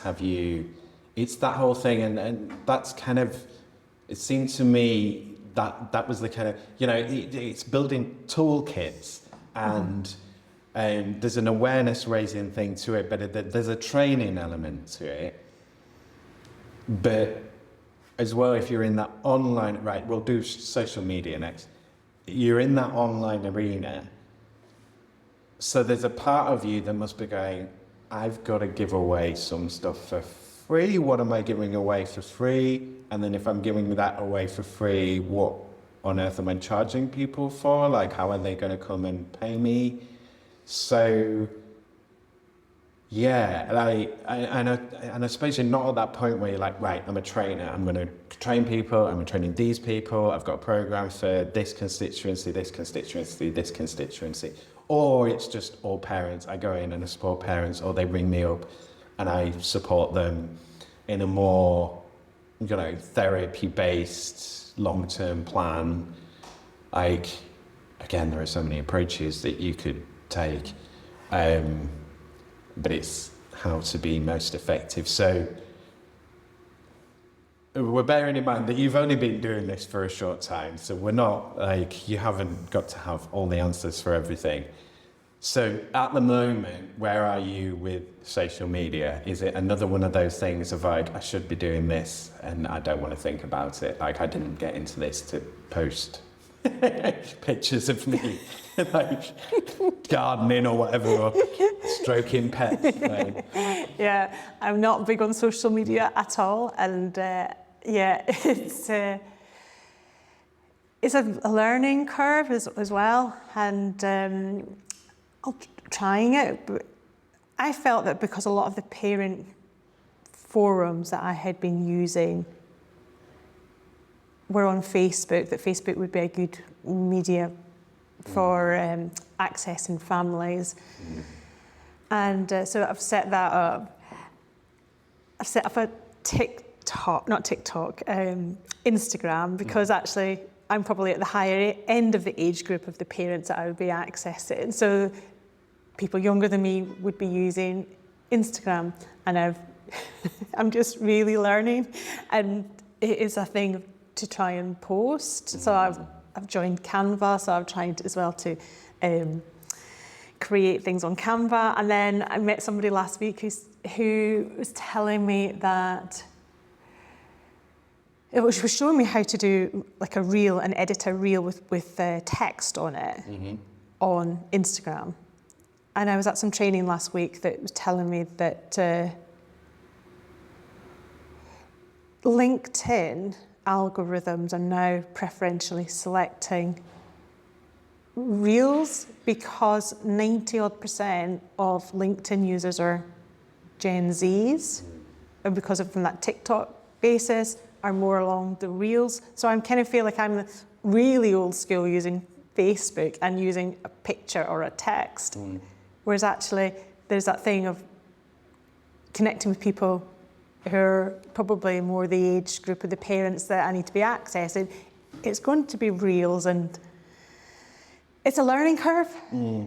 But then also that's really good, because it's helping my neurodevelopment. It's like I'm no longer sort of stagnant, just being a carer at home and maybe feeling underwhelmed and unfulfilled, that I'm doing stuff that I'm developing and I'm learning skills and I'm keeping up to date in a kind of loose fashion. Do you know that there is that, maybe this whole process is a little bit therapeutic as well, that it's not just about what it is for other people, it's about what it brings me as well. I mean, like, so I'm thinking in terms of you again of like how I would do, how I'd be like, well, at this point I think I would be more, I think you're right with your instincts of Facebook and LinkedIn to a degree, LinkedIn more so, because I think it's about the approach that you've taken. Like, it is about, you don't seem like you're a customer facing business. it seems like you are more of a, like there's a social prescribing element and there's a campaigny element, but it seems like there's an operational to me, an operational level at which you kind of engaging with the existing infrastructure, the healthcare system, the social care system, like all the awareness raising stuff and the policy stuff and the activism stuff. And then there's another constituency, which is the family, like various families. And, you know, your focus is on parents and helping them with the support and helping them adjust, because they need help as well. The child needs help. They're trying to help the child in an environment that seems designed not to help them. And you're trying to go, I understand this system. Again, it's making me think of another business within, you know, that I've done here. So as someone was a former teacher, and because schooling is so ridiculously complicated now, and parents are like, what is all this? Like, they don't understand the school system. So she's educating parents on like how to get through the school system. So it seems like it's a similar kind of thing of like, I understand your pain. You are trying to deal with this. Yes, it's awful. I can help. Like, I won't get it fixed, but I can guide you through this nightmare, and I can explain why when, you know, you feel like pulling all your hair out, that thing that seems nonsensical has probably happened, and you're right to be angry. All of those kind of things. So if that, yeah, so again, the social media bit would be the, like, as a you know, talking about your own experiences, your own learnings. As a parent, I did this. Or posts would be about, I think, particular Leeds organisation, or, you know, this section of the, you know, talking about what you already know, what you've already learned, and that's the kind of, I mean, it's not so much, it's that social proof. You know, the validation, the expertise, the like, I know what I'm talking about. I've had this experience. I've also had this experience and this experience and this experience, and these are how I've dealt with it. Is that where you want to go with social media, or are you more like at the point of like, I need to post something every day. If here's a picture, I will put my logo on it on Canva, which is what I'm doing still, and I hate it. Most of the time I don't post because, right, what's the point? Yeah, I think I haven't really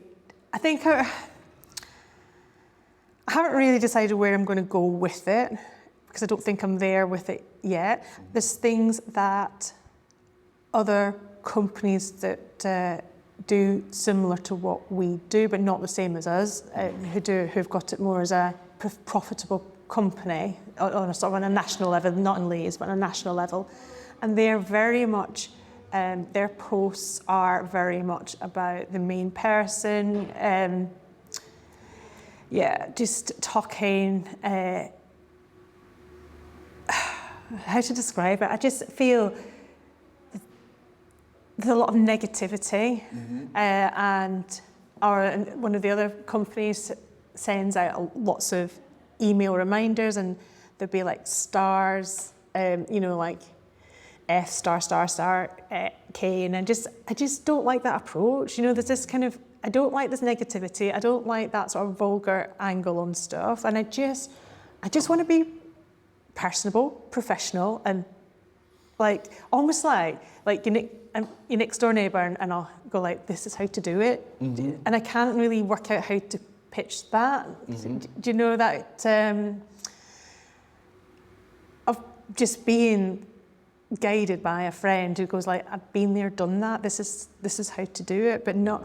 I'm not a salesperson, you know. And I think that's the difference. Maybe these people are more aggressive and they're salesy. Well, and the other thing is your experience. You come from a public sector background. You have experience of paying bills, not billing people. Yeah, that's true. Yeah. And that'll be a huge barrier for you to overcome. Yeah. Because you're like, I want to help these people. I don't want to charge them £300 for Yeah. I'm trying to help. It's like, yeah, but you need to eat. Yeah. Yeah. And live in a house. And Yeah. Yeah. And there is that, and I think there's that part of me because before you would always do more for somebody. Like if they needed it, you would stay late. You would do that thing. There's no barrier to what you would do. Whereas now I feel like somebody had approached me I was approached by somebody who said, I've got this client who's got these issues, is needing this and this, and I don't have the time to do it. What can you offer her? And I was like, well, I can do that, and this is the fee, but I can't do that. So you went back to her, and she go back, well, she can't afford that fee. And that the GP side of me goes like, oh, don't worry, I'll drop it. So, but I actually had said, I gave her the fee I offered her did it as a pilot scheme, and I knocked her a third off the price. I thought I can't go lower because it's at the end of the day. You shouldn't. Like you say, I've got to pay for the courses. I pay for the insurance for doing this. I got the time involved. I've got to pay for my time. I've got to, and there's other things in this arena that I really need to be concentrating. I don't have time to spare. So if you can't pay it, then really that's fine because my back's already turned. I'm already on something else. That's fine. But if you can, then I'll stop and I've got the time for you. Do you know? Because there will be stuff that I will be doing for free, all the sort of national or funded. It's all the national lottery stuff. But when somebody wants that one-to-one stuff, there is a fee because that is time, and we are already the cheapest. Because we looked at the Autism show and other companies, we're already way cheaper than the cheapest one that we found. Because we didn't want price to be a barrier for families. Because at the end of the day, it's always about that child, isn't it? But then I can't just give away everything for free. Well, I mean, I suppose it's an understanding of the funding landscape to a degree, in that, depending on how well you know it, but there could be, the model could be that there's various pieces of work, you draw down money, you draw down funding, you do that piece of work, and that's assigned, and then meanwhile you're doing other things, so that you can do that directly helping people bit. But I'm also thinking that from a social media strategy side, it would make sense to me, and tell me if this is your thinking or if you go in a different direction, but that you do the kind of content path of give a load of stuff away for free, start collecting email addresses and building up a newsletter and contacts and stuff.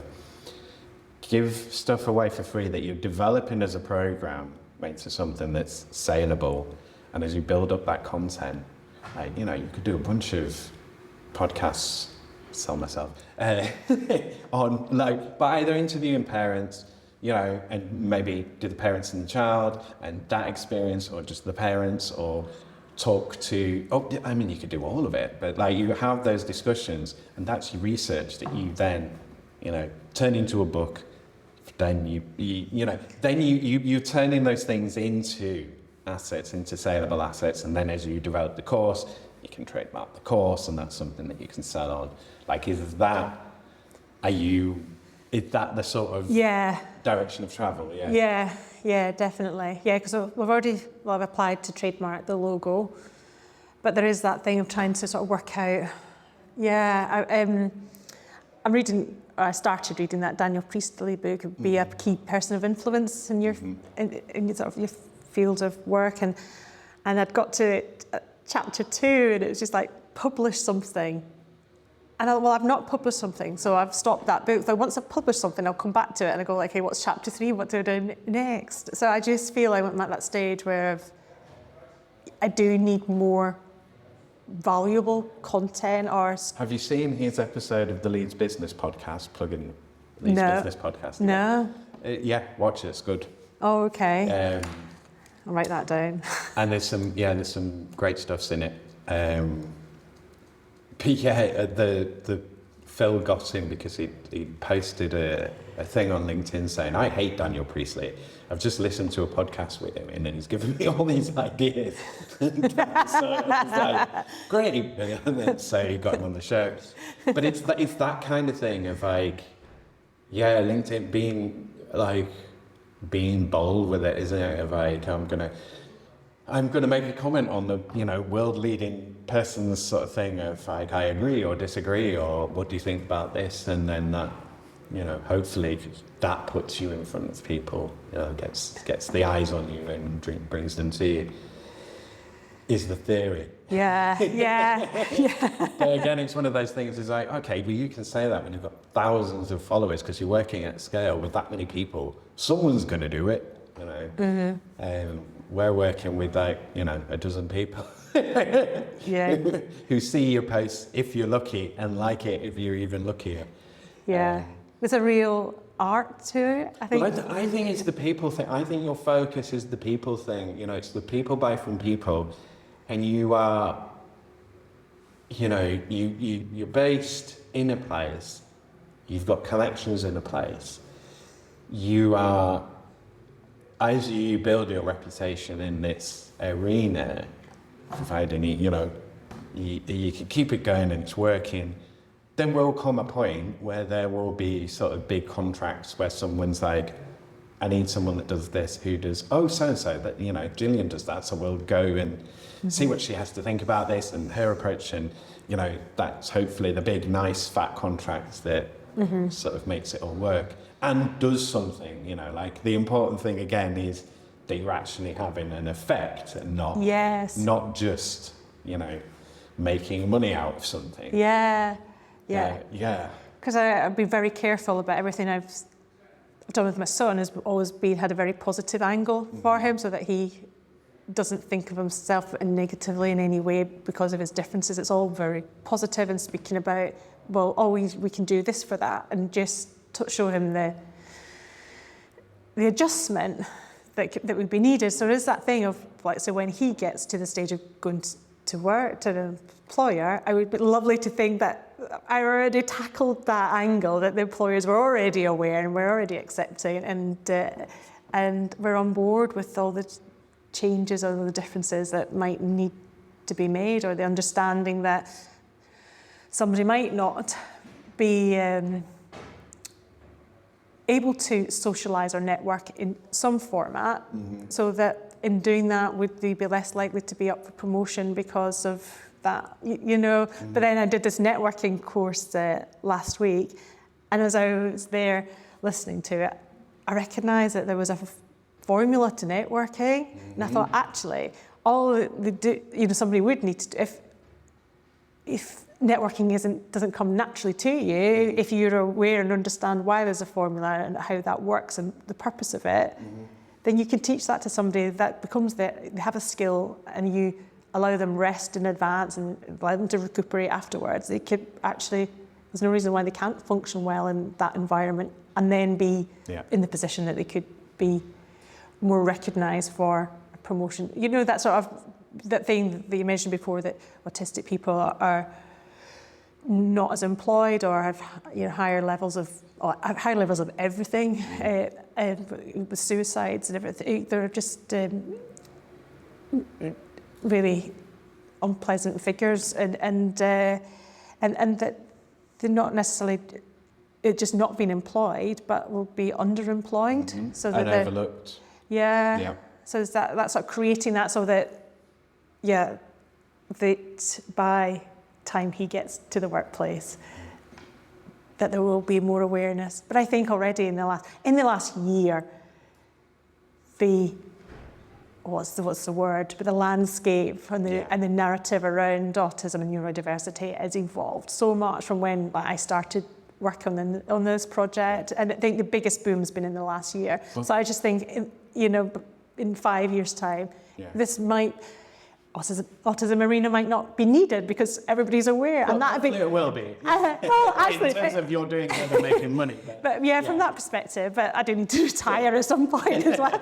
But it'd be really nice to just go, actually, we're not needed, and I'm happy to wrap up shop and, and go like, what I needed to do has been done, So that sounds like you need an, as they say in the marketing terms, like a big, hairy, audacious goal, a BHAG, of like, right, what's our change the world thing? What's the one thing that we do at the end of this? And we get to there, and how do we get there? Mm-hmm. And then meanwhile, there's all the other stuff. And it's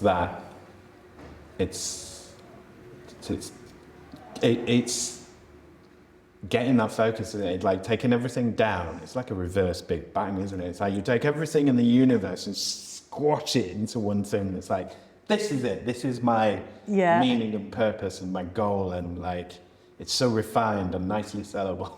Yes. So, we're overrunning.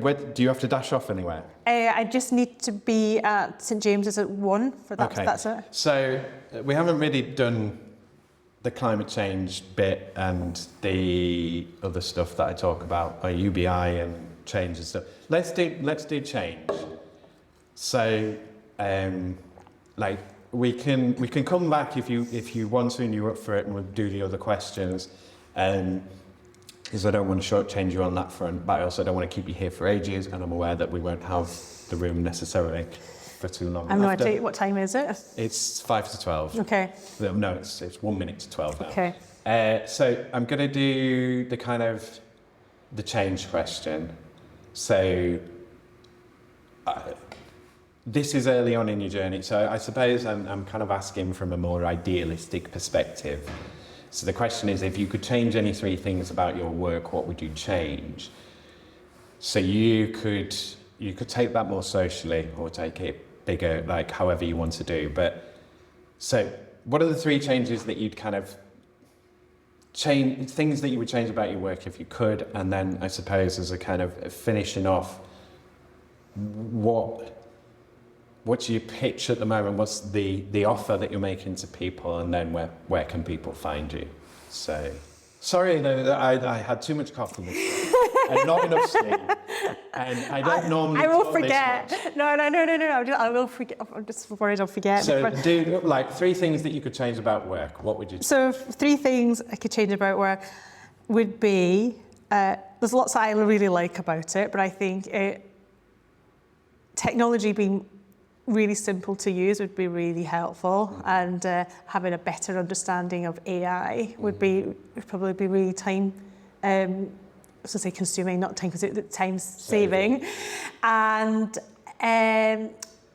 understanding how to get people to actually connect with that, like they can like a post, but not actually register something. How can I move people to act? Yeah, I just so it's all that kind of stuff of understandings. In the sort of the whole that arena around sort of autism and support, it would be absolutely amazing if there was much more funding available for schools, and if schools had neurodiversity training as something that was mandatory for all staff, because currently it's only a recommended training for teachers. So even a TA, or like the dinner lady who, around the smells and the busyness, there's not even a recommendation for them to have any training. And just think support staff I feel it should be mandatory, because it impacts a child's life and their behaviour so much that that sort of funding and there being the right resources for people to have the right support in school, because schools not always the right environment for people, but there's that difficulty of where's the right environment. But where is the right environment for them, and there's not enough places that are better provisions, and there are a number of alternative provisions opening up where people who are not necessarily the best people to be opening them are opening them and looking, and they look like fabulous provisions. And that's really difficult to people to understand which ones are the quality ones and which ones are the chancers who are open to something. That's a terrible thing to say, but do you know somebody who's maybe had the right idea, but maybe not necessarily providing the best service, but have felt they had the right experience and maybe haven't. So there's just too much of that it feels that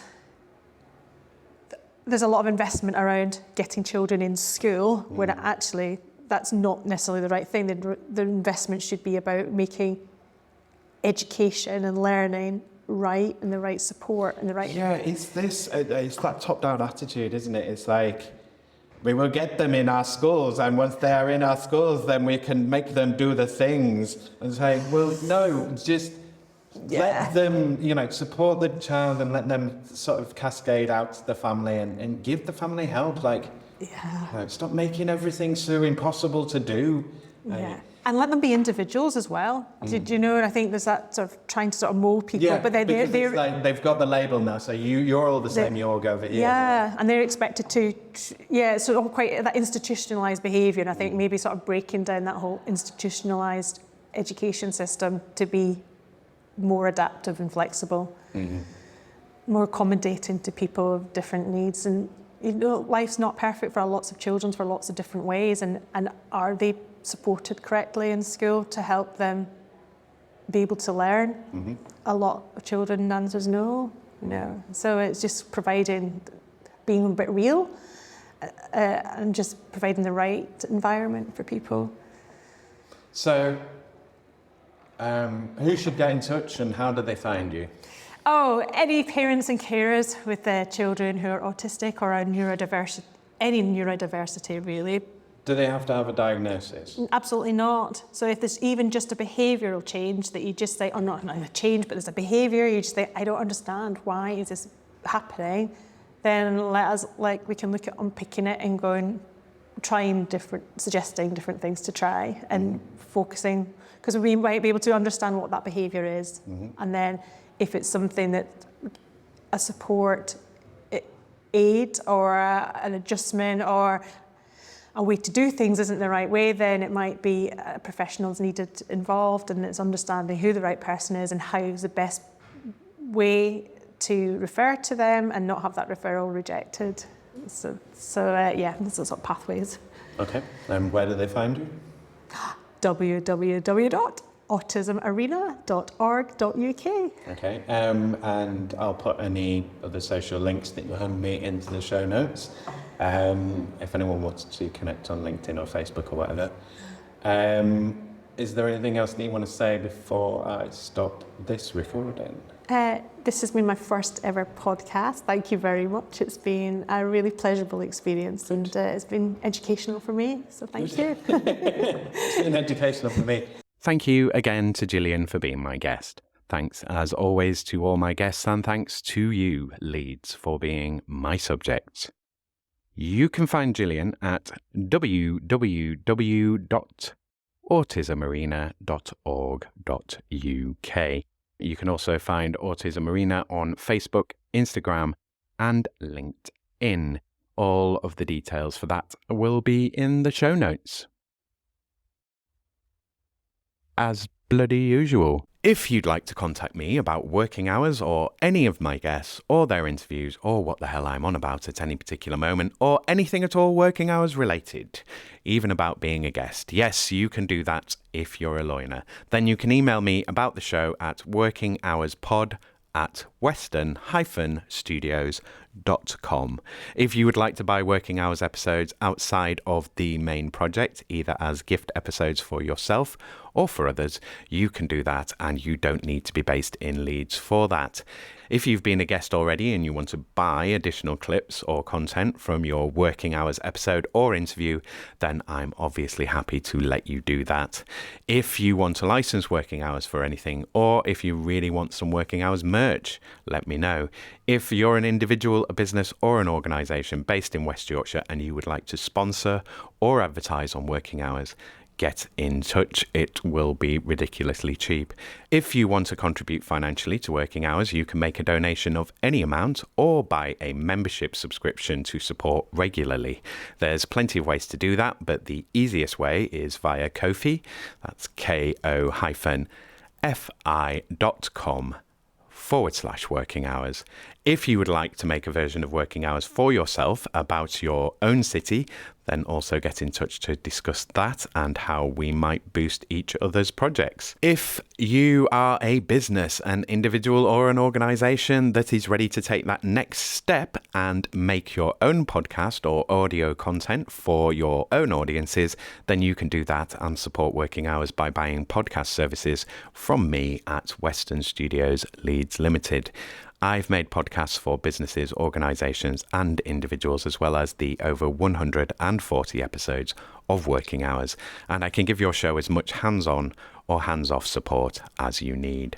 I can only take on so many shows though, so speak to me sooner rather than later about your show needs if you would like to work with me. To make your West Yorkshire podcast, email makemypodcast@westernstudios.com. Website and social links for Western Studios Leeds are in the credits. Commissions from outside of West Yorkshire will be considered, but it will cost a little more, just a smidge. Okay, that's me. Remember, listener, no matter what you do, it's impossible for you to understand anything that your salary depends on you not understanding. So work for peace and plan with kindness. Raise your voice and reduce your impact. Be big with your space and big with your dreams. Cheers, ears. Take care out there and be kind to each other, Leeds. Working Hours is produced, recorded, edited and published by Simon Treen for Western Studios Leeds Limited. The music was The Bees from Chopin's Etudes, which is in the public domain and was taken from museopen.org. Go to western-studios.com and use the contact page on the site to drop me a message about either Working Hours or about your own Leeds podcast project. Keep up to date with Working Hours and find out about the other great Leeds podcasts that Western Studios is involved with by following Western Studios Leeds on Facebook at facebook.com/western_studios_Leeds and on LinkedIn, linkedin.com/company/western-studios. Western Studios Leeds is available to loaners to help them realise their own podcast projects for only £30 for an hour of audio podcast work or £40 for an hour of video podcast work. Email makemypodcast@western-studios.com with details of your project and what support you want to get your Leeds podcast made. Whatever your podcast question or need, get in touch with Western Studios Leeds.